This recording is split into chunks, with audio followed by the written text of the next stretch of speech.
Jason Schreier put out a very interesting article today regarding Rockstar, as well as some information when it comes to the next GTA game in the franchise. Obviously, we know very little about it. We do know that Rockstar is working on another GTA, but that's about it. But what we discovered from Jason Schreier regarding what's going on and what's been happening at Rockstar Games over the past several years is quite interesting. Article linked below in the description section. Rockstar Games has spent the last 4 years overhauling its culture and working to become a kinder, more progressive company. But what does that actually look like? And what does it mean for the company's next game? Rockstar Games cleaned up its frat boy culture and GTA 2. With the new tone of the company and a change in creative direction, GTA 6 will probably feel very different than its predecessor. In the summer of 2020, after a police officer killed George Floyd, Rockstar Games quietly shelved a mode of play that had planned to release for GTA Online. Called Cops and Crooks, the mode was a twist on the children's game where players organized for teams of good guys, bad guys, but seemed especially tone-deaf during the global reckoning over police violence. Senior executives at the company, concerned about how a narrative might be interpreted during the time of heightened skepticism and mistrust of American police, put it aside. They still haven't made plans to bring it back, according to people familiar with the development. This is one of several politically sensitive actions Rockstar, division of Take-Two, has taken in recent years. The company removed transphobic jokes from the most recent console release of GTA 5, significantly narrowed its gender pay gap. Rockstar's next game, GTA 6, will include a playable female protagonist for the first time, according to people familiar with the game. The woman, who is Latina, will be one of the pair of leading characters in a story influenced by bank robbers Bonnie and Clyde. Developers are also being cautious not to punch down by making jokes about marginalized groups, the people said, in contrast to previous games. Moves like these once seemed unthinkable for a company whose best-selling franchise is a satirical depiction of America that involves playable gangsters who kill civilians and where women are mostly depicted as sex objects. GTA 5 was an nihilistic parody that threw insults at everything from right-wing radio hosts to liberal politicians. Inside the company, the tone wasn't much different. Rockstar employees described the workplace culture full of drinking, brawling, excursions, strip clubs.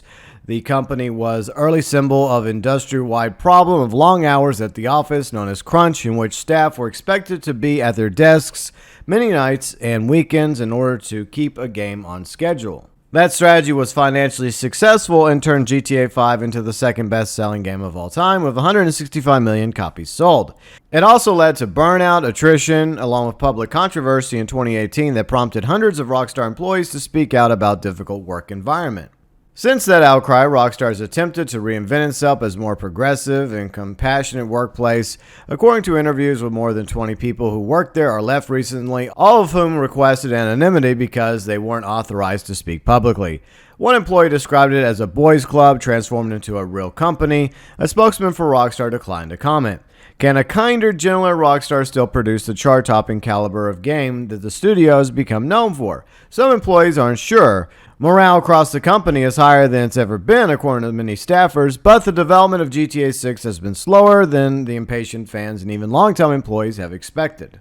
Much of that has to do with the pandemic, but the delay is also due to some of the changes the company has implemented in an effort to improve working conditions, such as the restructuring of the design department and the pledge to keep the overtime under control. Some workers say they're still trying to figure out how to make games in this new irritation of Rockstar and wonder what even a GTA game looks like in today's environment. Besides, several Rockstar employees pointed out that you can't really satirize today's America. It's already a satire of itself. Between the company's new mandate and 2019 departure of Dan Houser, who was the lead creative direction on many previous Rockstar games, all signs suggest GTA 6 will feel very different than its predecessor. Rockstar Games was founded in 1998 by a handful of British game makers and a subsidiary of Take-Two.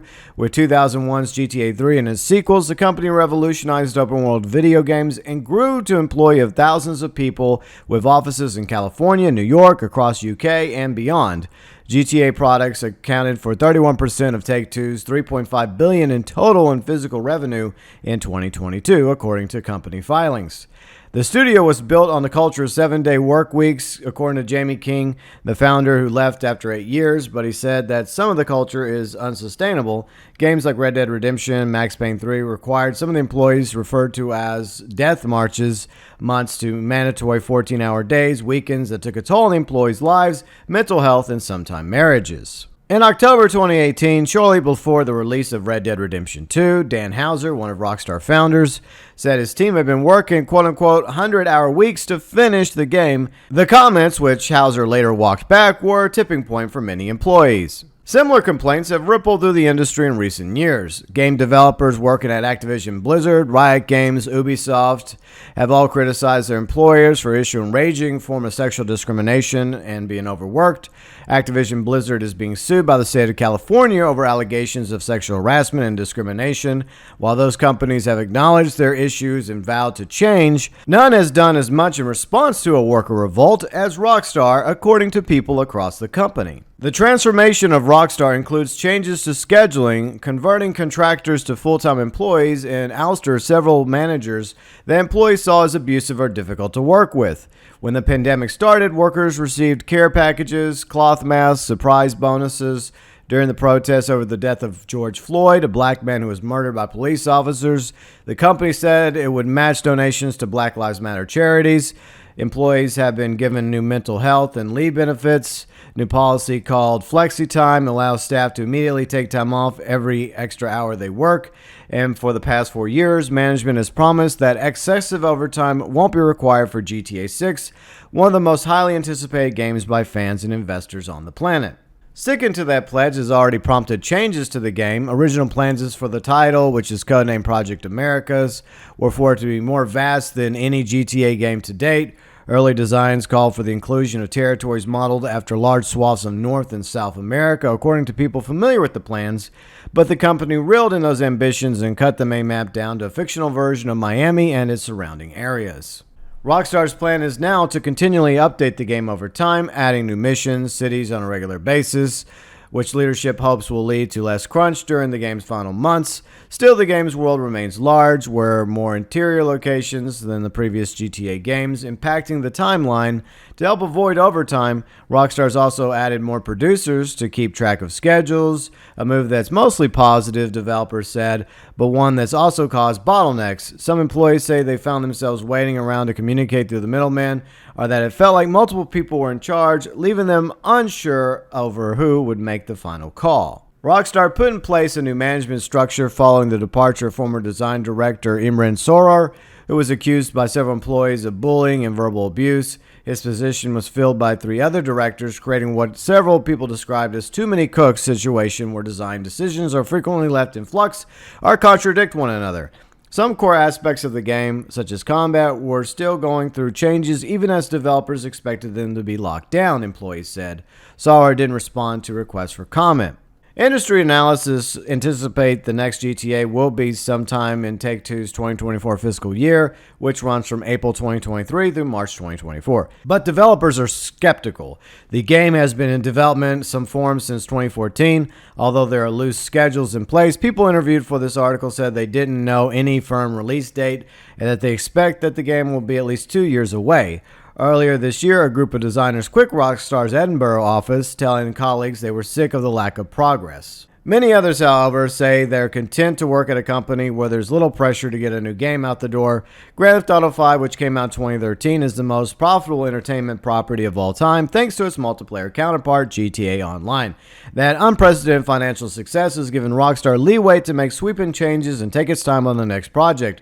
And one staff member pointed out, overhauling Rockstar's culture could help with the retention and the recruitment, as well as lead to games that are better for everyone working on them, and presumably by the people playing them too. Once again, this article by Jason Schreier over at Bloomberg, linked below in the description section. For one thing, I am completely against toxic work environments, as well as the quote-unquote frat boy culture and the way people are treated. I think that everybody in any business, big or small, should be able to go to work and be treated fairly and not have to deal with sexual harassment, discrimination, or being basically worked to death. So I'm also against excessive overtime. And I think this has been a serious problem with a lot of studios over the years when it comes to crunch. And I'm glad that the work environment for the employees at Rockstar is better. At least I hope that's the case. However, I do think that from this article, the structure of Rockstar is hindered. It's harmed because you have three people doing the same job that one person would do. Now, yeah, that one person had issues and problems and probably deserved to be sent out the door. But I think what they should have done is bring in somebody or promote somebody within the company to take that position. Because when you have three different people, three different bosses, too many cooks in the kitchen, as this article stated by Jason Schreier, then you have bottleneck, then you have problems, and you have delays, and you have setbacks. In other words, you have to have a solid structure from the bottom all the way to the top of the company. And when there's too many people that you have to go to make a decision and say 1 out of 3 or 2 out of 3 are giving you different answers, then that causes problems for everybody else, working on this particular project since 2014. Now, most of us know the big reason why they've delayed coming out with GTA 6.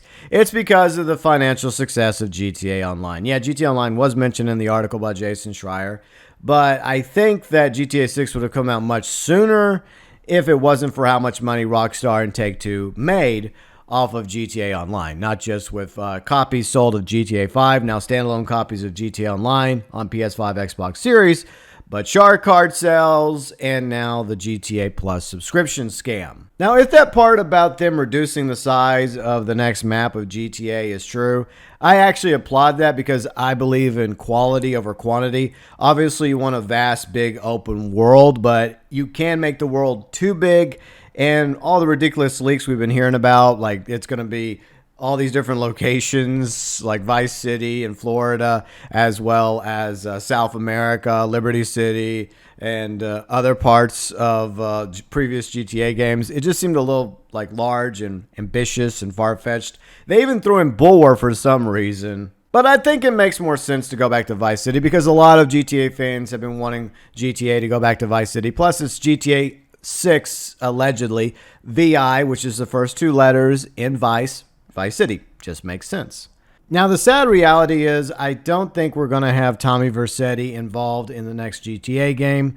Obviously, the actor that portrayed and voiced Tommy Vercetti in GTA Vice City, Ray Liotta, sadly passed away not too long ago. And I highly doubt that Rockstar has even gotten the voice actors together to do mocapping or cutscenes or voice work for the next GTA game. But then again, maybe they already did all that, or maybe they wait till the game is closer to being complete before they do that kind of stuff. I really don't know exactly where the voice acting lines up with the production and the development of the game.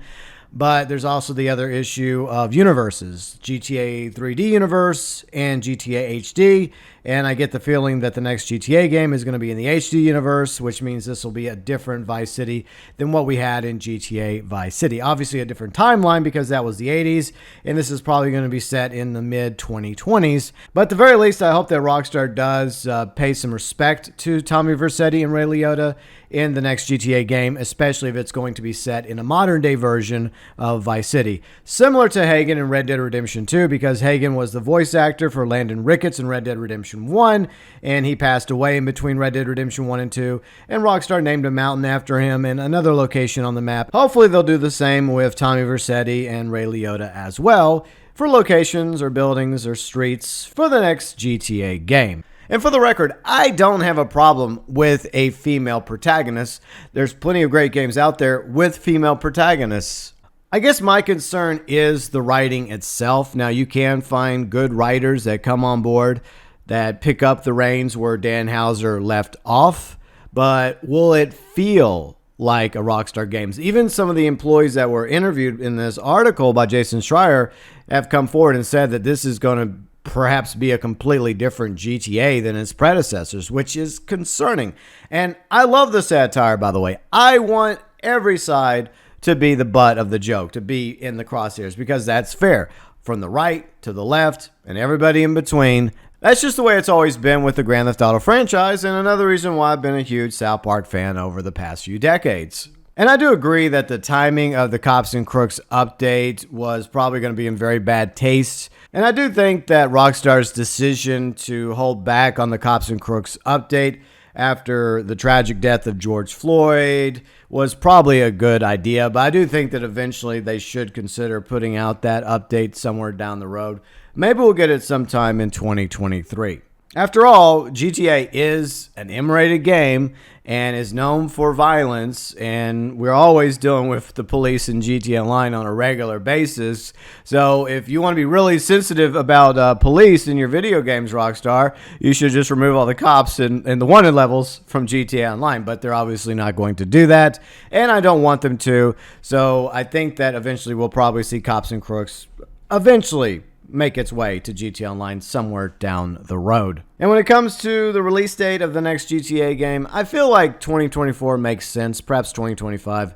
I think that we might get a teaser trailer for it sometime this fall, perhaps, maybe not.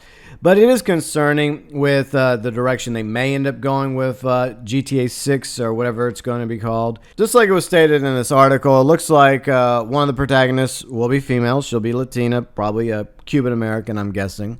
And I guess the other character will be male. I don't know if they're going to be lovers or like a brother-sister duo or just friends. But there's supposed to be some sort of Bonnie and Clyde thing going on between them. And speaking on behalf of somebody that lives in North Louisiana, where Bonnie and Clyde met their fate at the hands of law enforcement, it didn't exactly end well for those two. For the record, I hope that things are better for the employees at Rockstar. I hope that they get their structuring issues resolved and they get it streamlined a little bit better. Like I said, too many cooks in the kitchen. And here's hoping that the next GTA game lives up to the previous titles in the Grand Theft Auto franchise. But with everything that's happened at Rockstar over the years, especially with how we've become a little too sensitive, and this is a game, a franchise that's not supposed to pull punches, that's supposed to take swings at almost everybody. That's the point of satire. I am a little concerned about what we're going to end up getting from GTA 6, if we ever end up getting Grand Theft Auto 6 at all. Or maybe they'll just keep milking GTA Online until the end of time. Article, once again, linked below in the description section. Your thoughts, your views, and opinions, as always, welcome below in the comments section.